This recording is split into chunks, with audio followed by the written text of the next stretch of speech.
हिंदुस्तान का कोई ऐसा राज्य नहीं, पूरे हिंदुस्तान का कोई ऐसा राज्य नहीं जहां हमारे लोग ना हों।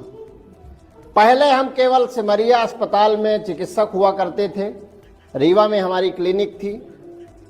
बिहार वाला नहीं जानता था कि डॉक्टर के गौतम कौन है, जम्मू कश्मीर वाला नहीं जानता था कि डॉक्टर के गौतम कौन है। लेकिन आज उस क्षेत्र से फोन आते हैं जिनकी हम भाषा नहीं समझते। कश्मीर से आते हैं, कन्याकुमारी से आते हैं, पश्चिम बंगाल से आते हैं, गुवाहाटी से आते हैं। मतलब भारत का ऐसा कोई राज्य नहीं जहां से लोग हमारे पास बातें ना करते हों। ये किसके कारण हुआ? डॉक्टरी के कारण नहीं हुआ, आरसीएम के कारण हुआ।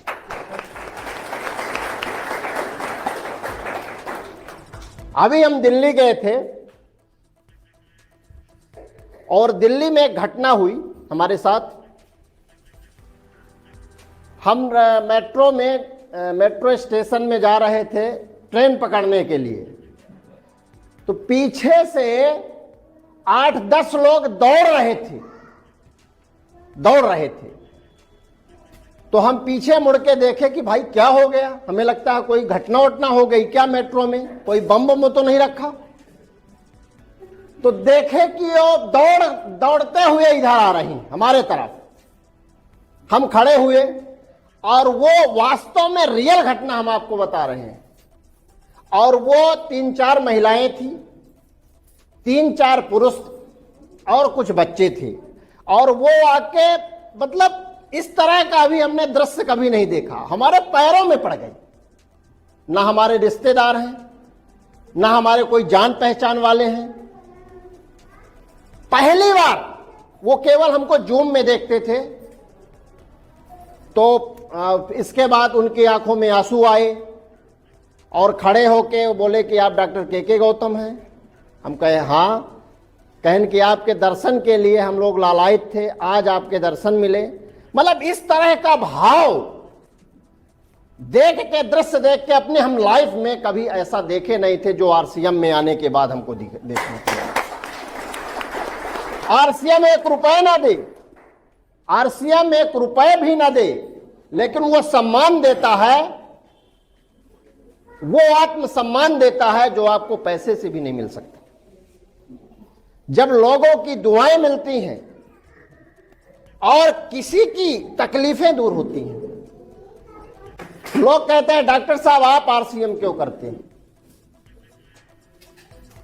आप आरसीएम क्यों कर रहे हैं? इसके पीछे एक घटना है, बता दें? यस।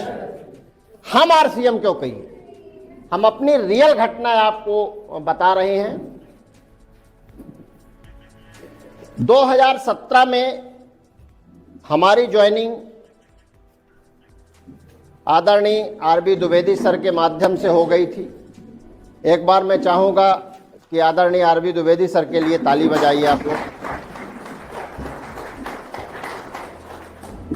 2017 में हमारी ज्वाइनिंग हो गई। क्योंकि हम उनके फैमिली डॉक्टर हुआ करते थे, हमारे पास दवाइयाँ कराने आते थे।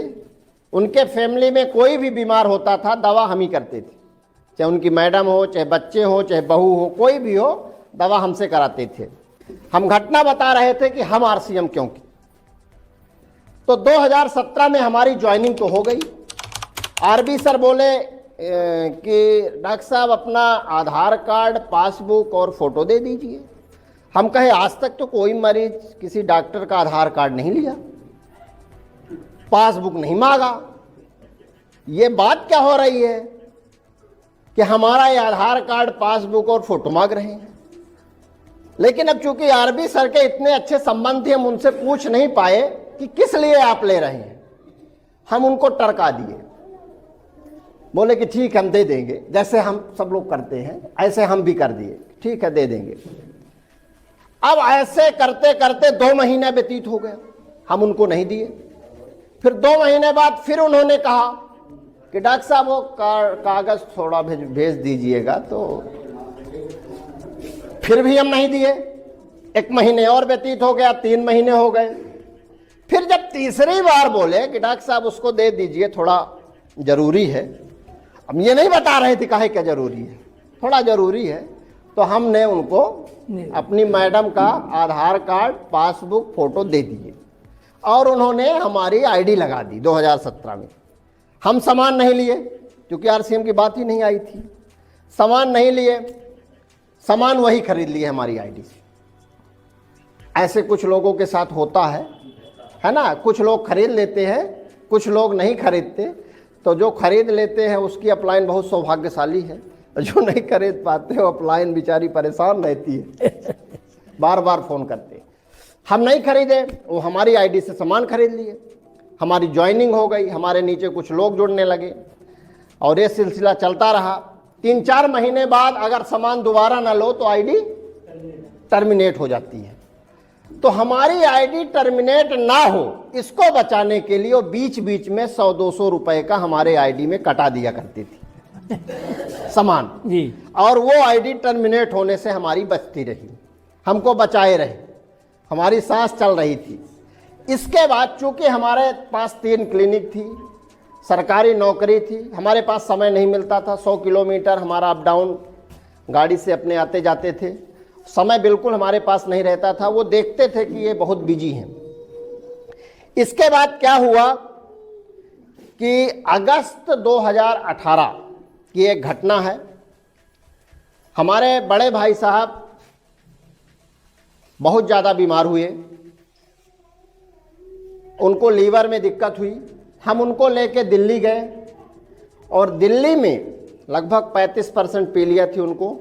दिल्ली में गंगाराम हॉस्पिटल में दिखाई और गंगाराम हॉस्पिटल में डॉक्टर अनिल अरोरा, जो आप उसमें पढ़ते हैं गामा वाली किताब में लिखा है, गैस्ट्रोलॉजिस्ट, लीवर के सबसे अच्छे डॉक्टर, 2000 उनकी फीस थी। गंगाराम हॉस्पिटल में उनको दिखाए, देखने को तैयार नहीं थे। लगभग 3 महीने बाद बोले कि देखेंगे, उनके पास इतनी ज़्यादा वो था। हम अपना चिट नाम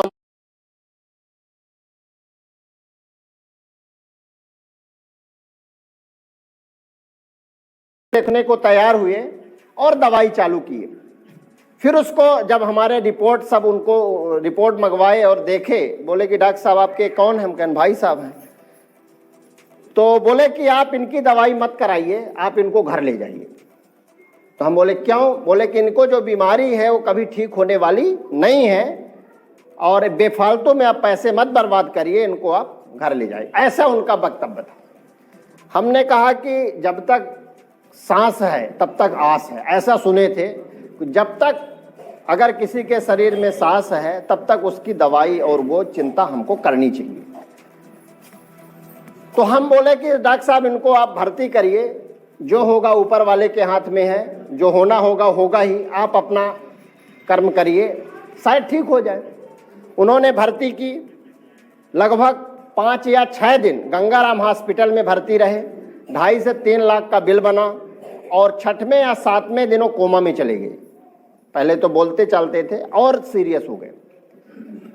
जब सीरियस हो गए तो चिंता बढ़ी कि अब लगता है ठीक नहीं होगे, जो डॉक्टर साहब कह रहे थे वही स्थिति लगता है होने वाली है।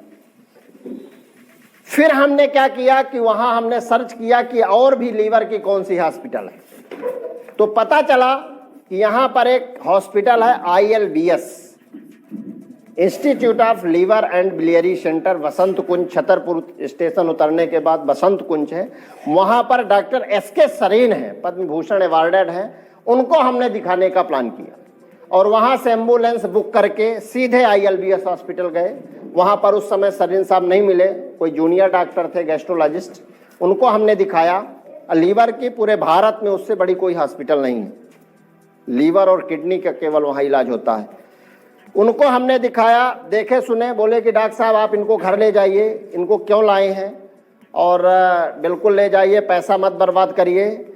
और फिर यहाँ जब मरीज ठीक नहीं होता, कोई दिक्कत हो जाती है तो अस्पताल में तोड़ फोड़ करने लगते हैं लोग, हमारे डॉक्टरों के साथ मारपीट करने लगते हैं जब किसी का मरीज ठीक नहीं होता।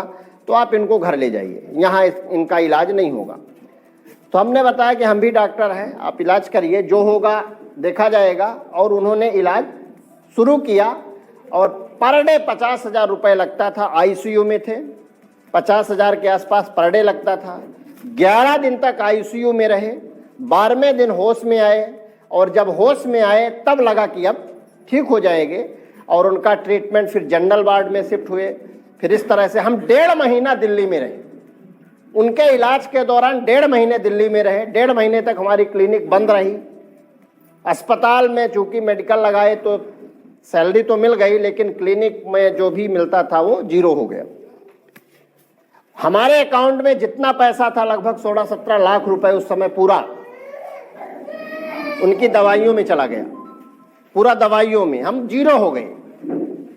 हमने सोचा कि अब कुछ ऐसा काम करना चाहिए, अगर हम नहीं भी उस काम को करते तो हमारा काम होता रहे। जैसे हम डॉक्टर हैं, अगर क्लिनिक में बैठेंगे तो मर ही जाएंगे तो फीस मिलेगी। अगर डॉक्टर ही 1.5 महीने से दिल्ली में है तो कौन मरीज दिखाने आएगा, कौन फीस देगा? तो वो 0 हो गया, उसकी आमदनी 0 हो गई। कोई दुकानदार है जो रोज दुकान खोलता है, अगर वो दुकानदार बीमार हो जाए और 1.5 महीने तक दुकान ना खोले तो क्या उसके दुकान की बिक्री होगी? नहीं होगी। कोई प्राइवेट नौकरी करता है, कर्मचारी है, वो अगर ड्यूटी करने न जाए 1.5-2 महीने तो क्या सैलरी मिलेगी? नहीं मिलेगी। अर्थात जब तक काम करेंगे तब तक पैसा है, काम बंद तो पैसा बंद। ये सिस्टम हमारे साथ भी हुआ।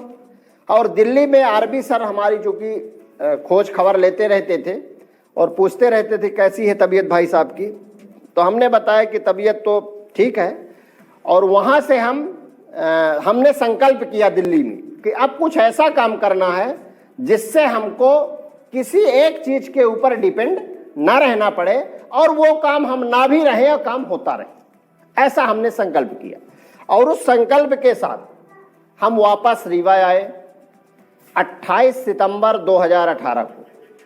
28 सितंबर 2018 को हम रीवा वापस आए और इसके बाद आरबी सर को फोन लगाया कि सर ऐसा ऐसा है, ठीक है, अब हमको आरसीएम करना है, लेकिन अभी नहीं, आप 1 तारीख को आइए हमारे पास। और उनको 1 तारीख को, अभी तक आरबी सर हमको फोन लगाते थे, अब पहली बार हमारा जब फोन गया आरबी सर के पास तो बड़ा खुश हुए कि डॉक्टर साहब ने आज फोन किया है, बात क्या है, कुछ अलग चीज है। और हमने उनको 1 तारीख को बुलाया कि सर आइए, और उन्होंने कहा कि क्या बात है डॉक्टर साहब, आज तो आप अलग अलग कुछ बात कर रहे हैं। हम कहना हाँ, हमको बिल्कुल अब करना है आरसीएम। अब ये काम हमको नहीं करना है कि जिंदगी भर नधे रहो, ऐसा काम 5 साल कर लो कि जिंदगी भर का काम आपका हो जाए। 5 साल ऐसा कर लो कि जिंदगी भर आपको काम ना करना पड़े पैसे के लिए। काम करना है आपका शौक हो, काम करना आपकी मजबूरी ना हो। अभी हम मजबूरी में काम करते हैं, हम शौक में नहीं करते। हमारी इच्छा नहीं है, हमारी तबीयत खराब है, लेकिन मजदूरी करना जाना पड़ेगा, क्योंकि अगर मजदूरी करने नहीं जाएंगे तो शाम को बच्चों को घर का भोजन का प्रबंध नहीं होगा। मजबूरी में हम नौकरी करने जाते हैं, मजबूरी में हम काम करते हैं, हमारा शौक नहीं है। तबीयत नहीं चल रही तब भी हम दुकान में बैठे हैं, तबीयत नहीं चल रही तब भी हम ड्यूटी करने जा रहे हैं। तो हमने सर से बोला कि अब बिल्कुल अब हमको बताइए करना कैसे, क्योंकि हम सुने थे कि आरसीएम में ऐसा होता है, कुछ दिन काम कर लो फिर रॉयल्टी और टेक्निकल जैसी इनकम आती है, और इसके बाद आप नहीं भी करोगे तो भी पैसा आएगा आपके घर में, ऐसा हमने सुना था। फिर 1 तारीख को उनको हमने बुलाया और पूरा प्लान देखा, पहली बार। अभी तक हम प्लान वाला नहीं देखे थे। बीच बीच में वो आते रहते थे हमको बताने कि आरसीएम का ऐप है, इसको डाउनलोड कर लीजिए, देखिए आपका इतना हो गया, आपके नीचे इतने लोग जुड़ गए, ऐसा बताया करते थे, हमको मोटिवेट किया करते थे आया के। फिर इसके बाद 1 तारीख को जैसे उन्होंने हमको बताया और हम पूरी ताकत के साथ 1 तारीख से हम 2 तारीख से काम में जुट गए। पूरे महीने भर काम किए ईमानदारी से। जो भी हमको अस्पताल के बाद समय मिलता था, सुबह 1-2 घंटे, शाम के 1-2 घंटे, छुट्टी के दिन, हमने पूरा उस समय को यूज किया। अपने खाली टाइम को जो हम इधर उधर बर्बाद करते थे, जो हम गप लगा के बर्बाद करते थे, जो दूसरे कामों में बर्बाद करते थे, जो निमंत्रण खाने में बर्बाद करते थे, जो व्यवहार पुजाने में बर्बाद करते थे, वो सारे समय को हमने सरेंडर किया और उस टाइम को हमने आरसीएम के लिए दिया। और 2 से 3 घंटे हम पर डे काम करने लगे। कभी रीवा से सतना से रीवा, कभी रीवा से सतना, कभी मैहर, कभी गांव, कभी सिमरिया, कभी मतलब इस तरह से हमारा गाड़ी चलती रहती थी। लगभग 20,000 रुपये हमारा उस महीने पेट्रोल में खर्च हुआ। 4 व्हीलर से जाते थे, गाड़ी में 1,500 का रोज पेट्रोल लगता था। तो ये 20,000 हमारा खर्च हुआ और महीने भर में हमने बिजनेस किया मात्र 5,000 का। ऐसा आप लोगों के साथ भी होता होगा कि आपको तेल ज़्यादा लगता होगा, मेहनत ज़्यादा लगती होगी, लोग कमाते होंगे। ये सबके साथ होता है, हमारे साथ भी हुआ और 5,000 का हमारा बिजनेस हुआ। पहले महीने हमको 256 रुपये आया, पहले महीने 256 रुपये आया। जब हम इसकी शुरुआत किए तो पहली बार 256 रुपये आया। फिर इसके बाद दूसरे महीने हमने, अक्टूबर की घटना, अक्टूबर 2018, फिर नवंबर में हमने और मेहनत की और वो 5,000 के बिजनेस को हमने 12,000 किया। फिर और गाड़ी चलाए और मेहनत की और लोगों को प्लान दिखाया और होम मीटिंग ली और जूम मीटिंग ली और बड़ी बड़ी मीटिंगों में गए तो 12,000 का बिजनेस हुआ नवंबर में। दिसंबर में और काम किए और तेजी किए तो दिसंबर में हमारा बिजनेस ये 12,000 वाला 34,000 का हुआ। इसके बाद और मेहनत किए और मेहनत किए, इसके बाद जनवरी में हमारा बिजनेस 74,000 का हुआ और फरवरी 28 दिन की होती है। कितने दिन की? 28 दिन की फरवरी होती है। इस साल 29 की है, 28 दिन की फरवरी होती है 2019 में। 18 से हमने चालू किया था, फरवरी 2019 में तब तक 3.5 लाख उधर का हो गया था और 1.15 हमने किया और रॉयल्टी मिली। 5 महीने में रॉयल्टी मिली। इसके बाद गोल्ड की पिन आई, फिर स्टार गोल्ड की आई, फिर प्लेटिनम की आई, फिर स्टार प्लेटिनम की आई। एक महीने के अंतर में वो पिन सारी आती रही और नवंबर 2019 में त्यागराज स्टेडियम दिल्ली में हमारा सम्मान हुआ, फिजिकली सम्मान हुआ, मालाओं के द्वारा सम्मान हुआ, फूलों के द्वारा सम्मान हुआ। लगभग 30 से 40 हजार लोगों के बीच, लगभग भारत में लगभग 30 या 40 रॉयल्टी उस साल आई थी, उसमें हमारा सम्मान त्यागराज स्टेडियम में हुआ दिल्ली की। और वो सम्मान की वीडियो आज भी हमारे पास है। बहुत अच्छा लगा उस सम्मान को पाने के बाद। आज तक 30,000 40,000 लोगों के बीच हमें तो नहीं लगता कि कोई माला पहना होगा, लेकिन यहां आने के बाद हमको वो अवसर मिला और इसके बाद वो सिलसिला चलता रहा। फिर नवंबर में जब 2019 में हमारा रॉयल्टी का सम्मान हुआ, उस समय हम रॉयल्टी के लगभग, हमारा जो बिजनेस हो रहा था रॉयल्टी का 3.5 लाख का एक साइड था, मेन में और ज़्यादा था, याद नहीं हमको कितना था, मतलब स्टार प्लेटिनम की हमारी पिन थी।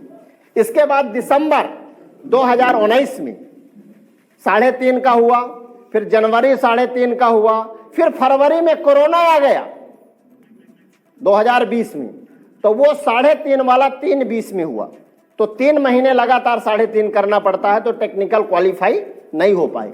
और कोरोना 2020 में पूरा चलता रहा, फिर कुछ कम हुआ तो फिर उधर बिजनेस बढ़ा, फिर उसी तरह दिसंबर में 3.5, फिर जनवरी में 3.5 2021 में, और फरवरी में हमारा टेक्निकल हुआ। फरवरी में रॉयल्टी हुई, फरवरी में ही टेक्निकल हुआ जी। और 2021 से हमारी लगातार ग्रोथिंग आज चल रही है। हिंदुस्तान का लगभग ग्रोथिंग के मामले में हमारा बिजनेस कभी कम नहीं होता, ऊपर वाले की कृपा से। और लोगों के लिए हम अच्छा सोचते हैं, लोगों के लिए अच्छा करना चाहते हैं। यह हमारा RCM में आने का कारण था।